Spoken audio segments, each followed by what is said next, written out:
Welcome to MojoPlays, and today we're taking a look at the 20 best Wii games ever made.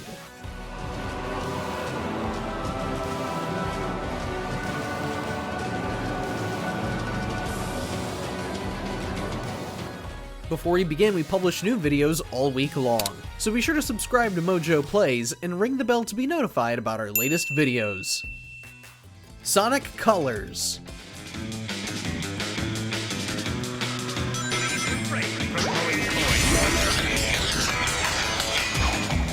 Normally, 3D Sonic games have been a total bust, whether it was due to awful optimization, boring gameplay, or, just being bad in general. Sonic Colors is not one of those games. On the contrary, Sonic Colors is one of the better 3D Sonic games thanks to its captivating visuals and focused blend of speed and style.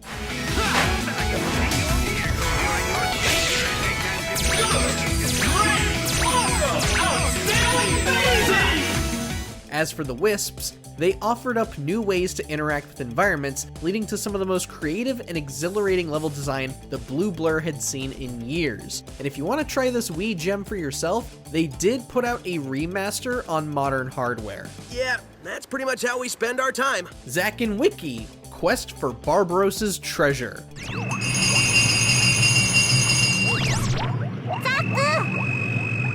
It's not every day you see a new IP from the likes of Capcom. Unfortunately, Zack and Wiki would be overshadowed by a certain plucky plumber and his galactic mustache, but we'll get to him later. As for Zack and Wiki, players got to experience an adventure of puzzles, pirates, and treasure.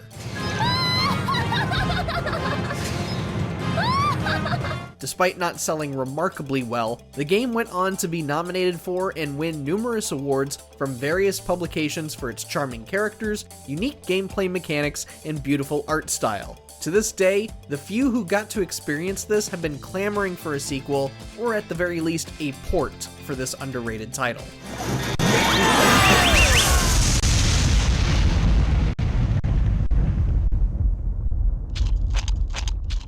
Muramasa, the Demon Blade.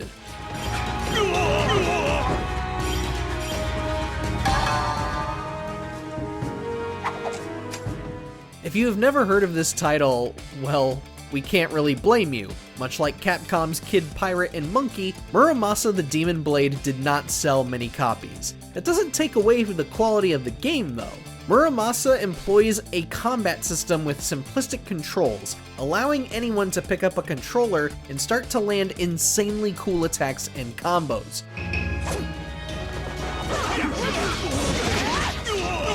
Couple that with a breathtaking art direction and narrative, and Muramasa is a fantastic action RPG that absolutely needs to come back.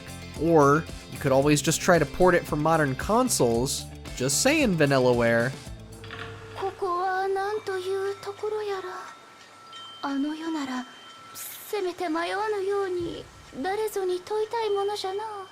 Wario Land, Shake It.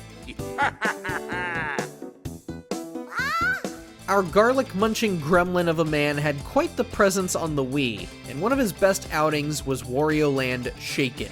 Before Shake It, we had only seen Wario Land on handhelds, so we weren't sure how well the series formula would hold up on a home console.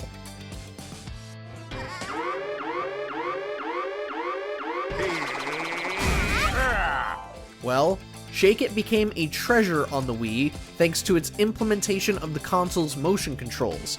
Shake the Wiimote to punch the ground and activate mechanisms, or shake bags of money and litter the screen with coins and gems. Or rattle enemies about to annoy and stun them. Whichever use you prefer, Shake It was just a blast to play.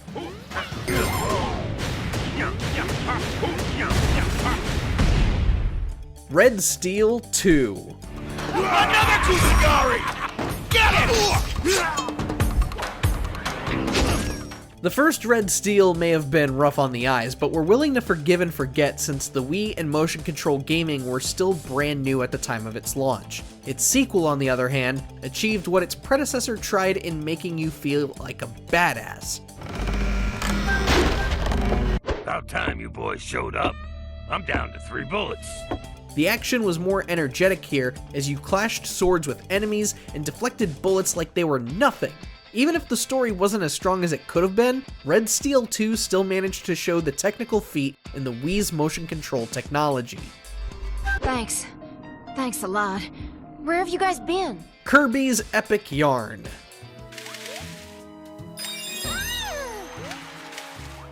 Kirby's Return to Dreamland was the perfect easy platformer to play with friends with its focus on 4-player co-op. However, Kirby's Epic Yarn just hits a little different. Was it the unique visuals and art style that mimicked the flair of an arts and crafts table? Was it the various forms of yarn that Kirby and Prince Fluff could take form of? The focus on 2-player co-op? The drive to collect all furniture and patches? Or was it simply because this game was just too gosh darn cute?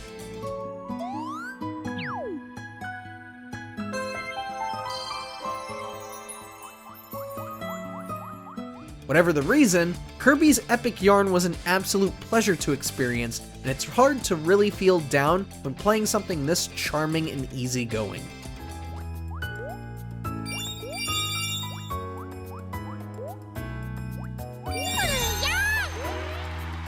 MadWorld. Let me make this perfectly clear. We have no intention of giving in to any such demands.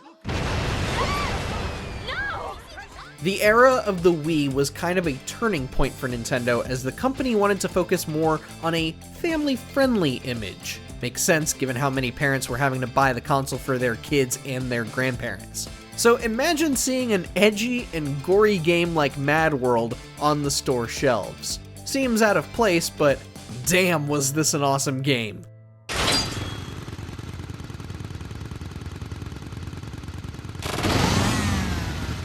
As Jack Kamen, players could rip apart enemies with their chainsaw arm and off them with gruesome environmental hazards. It had a comedic grit that no other Wii game was attempting to replicate at the time.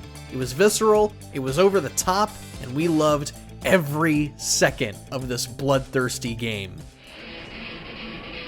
I'll murderize you! Wii Party.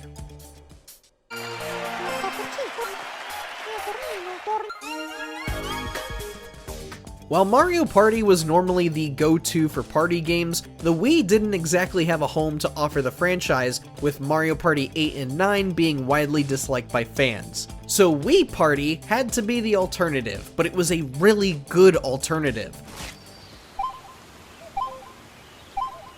Start! Along with the typical board game style game mode, players could compete by traveling the world and grabbing photos, spinning roulette wheels to win the most tokens, claiming Miis to match shirt patterns, or even play a simple game of bingo. And it was all packaged with a great collection of minigames, providing hours and hours of fun with friends and family. Start! WarioWare, smooth moves.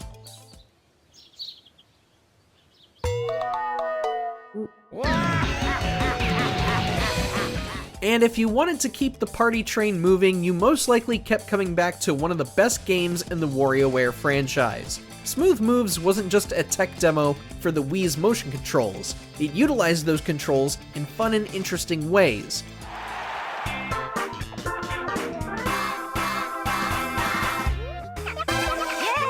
It was more of the weirdness from the GBA and DS installments, but with a spin on tilting, spinning, shaking, and gesturing, sometimes with the nunchuck attachment included. Additionally, it came with some incredibly fun modes to break up the microgame mayhem, like Pyoro S and Bungee Buddies.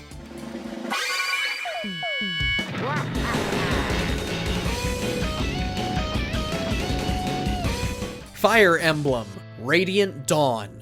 Got you now.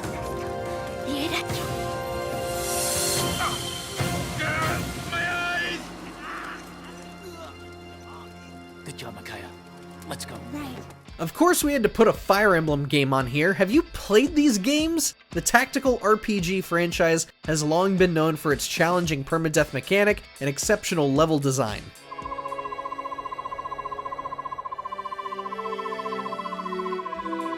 Some may complain that Radiant Dawn doesn't change enough, while others cite the game changes too much in other aspects. Even so, we couldn't find much to complain about with Radiant Dawn. The visuals may not have been a significant difference after Path of Radiance on the GameCube, but the gameplay and story here still made it worth our hard-earned cash.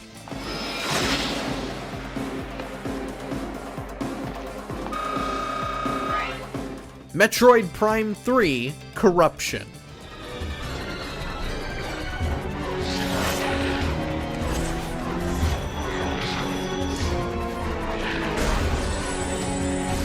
When Metroid Prime launched on GameCube in 2002, we had no idea it would become a phenomenon within the FPS genre. But how could it possibly translate to motion controls when not every Wii game was created equal in quality?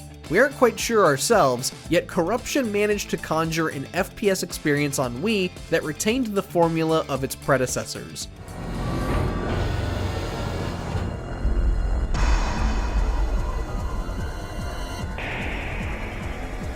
The action was still fast and intense, controls were as fluid and responsive as the GameCube games, and the bosses still didn't hold back their punches. Corruption showed that there was a place for FPS games on the Wii, and even if the rest of the games industry didn't see that, there's no denying the technical prowess on display.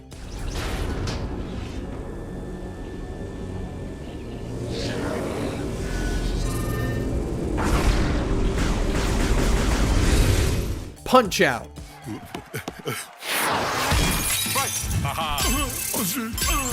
Punch-Out is, sadly, not a franchise that Nintendo seems to be touting around these days. The last time we saw Little Mac and Doc Lewis was in this 2009 reboot of our favorite NES boxing game. Once again, it was time to put up your dukes and go toe-to-toe with a colorful cast of contenders and champions.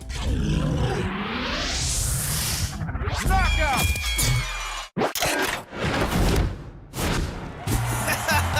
What made this reboot so unique, however, was how it utilized modern technology and animation to make a fully realized Punch-Out. Characters were much more expressive than they ever have been before, with every movement showing their personality.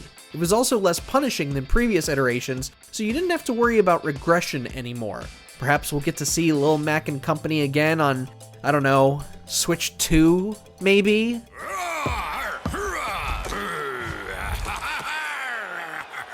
The Legend of Zelda: Skyward Sword.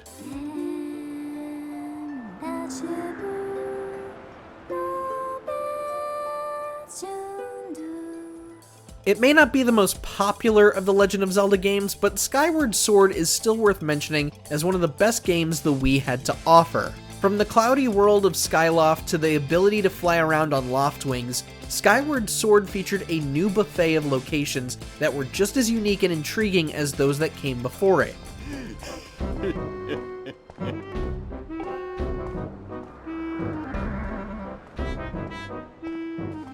In terms of gameplay, Link was given some new tools that were also fun to use, such as the beetle, the whip, and the ability to bowl bombs. Sure, that last one is not everybody's favorite, and neither is the game itself. Even still, for what it is, Skyward Sword is a pretty solid title.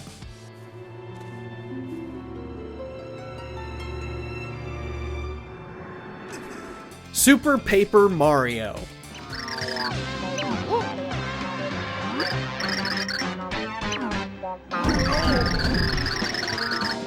Some may dunk on Super Paper Mario for not being Thousand Year Door, particularly being the one that changed the franchise forever. Thing is that even though the game is more of a platformer with RPG mechanics, the ideas it serves up are done really well.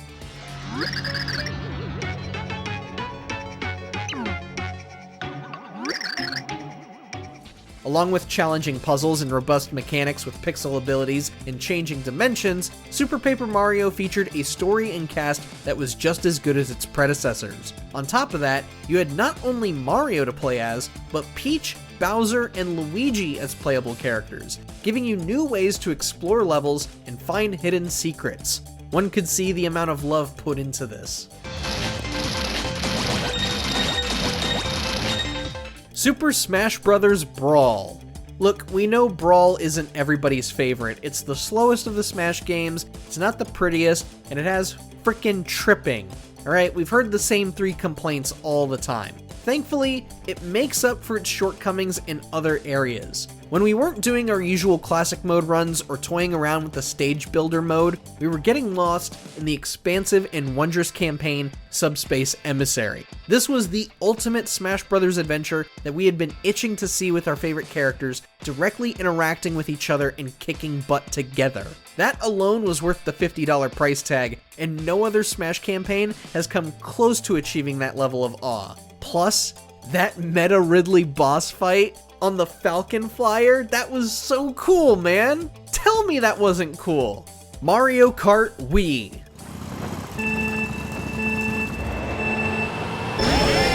Sure, one may criticize the motion controls in Mario Kart Wii, but that's why you plug in a GameCube controller instead. Control preferences aside, Mario Kart Wii brought a lot of new and fun ideas to the table. Bikes added a new way to play with different drifting mechanics and allowed players to get a small speed boost by popping wheelies. On top of the increased roster in characters and vehicles, we also got a plethora of courses new and old that were marvels to race through, like DK Summit, Coconut Mall, and Toad Factory. Really, how could anybody want to skip over this Mario Kart?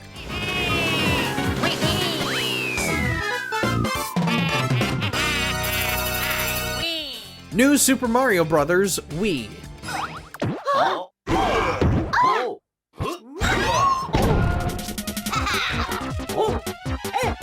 Whereas the DS was getting a healthy amount of classic 2D platformers, the Wii was almost starved of it. Luckily, New Super Mario Bros. Wii came to satiate us. It was good old back-to-basics 2D Mario platforming that we had missed for quite some time, but with some new twists to mix in.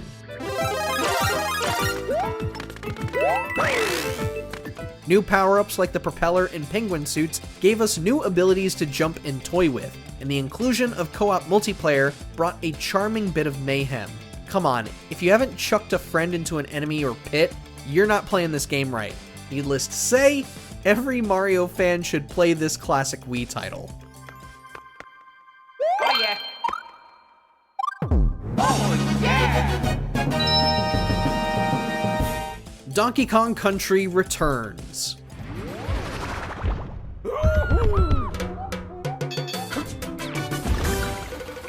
If you found New Super Mario Bros. Wii to be too easy, well, Donkey Kong Country Returns certainly cranked up the challenge. A strange tribe of creatures known as the Tiki Tak tribe have hypnotized the wildlife on DK Island and stolen all of DK and Diddy's bananas. Show these vermin who's boss and retrieve those nanners. Developer Retro Studios really shined here by retaining the difficulty of the original Donkey Kong Country games through diverse level design and tricky placement of collectibles. Completionists may get a little bit of a migraine, but even with frustration, it's hard not to fawn over this one.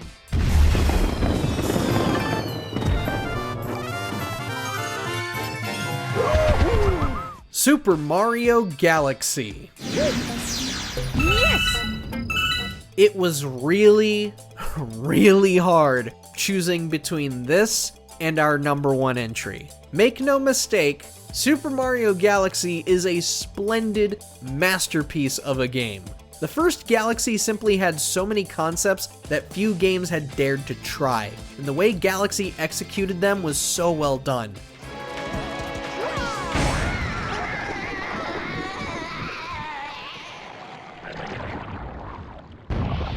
Traversing levels while upside down, launching between multiple stars and planets, interacting with enemies and objects by spinning, they all meshed together for an epic space odyssey that none of us had anticipated. And lest we forget about the story of Rosalina, the climactic boss fights, and the ever so spectacular and magical score. After all this, you know folks were asking for a Galaxy 2, and yes, it was just as amazing. But not as amazing as our final entry. Thanks.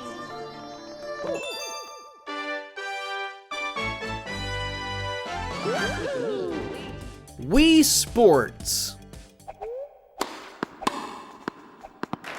Love 15.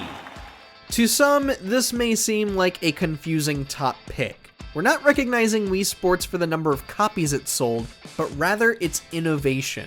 Wii Sports was the premier game that showed the technical prowess of the Wii and how video games were about to change entirely. Well, at the time. This was the game that wrangled in crowds at mall kiosks, and the hype was so widespread that it birthed a whole new generation of gamers. Single. Really, how many times did we all play bowling with friends and family, or break our TVs because the Wiimote slipped in the middle of golf? Wii Sports defined an era of gaming, one that dissolved the negative public perception and showed the hobby's true potential. That's why it is the best Wii game ever made. Nice par. Tell us, what is your favorite Wii game, and did it even make our list? I know mine did, but tell us what your pick is down in the comments below, and don't forget to subscribe to MojoPlays for more great videos every day.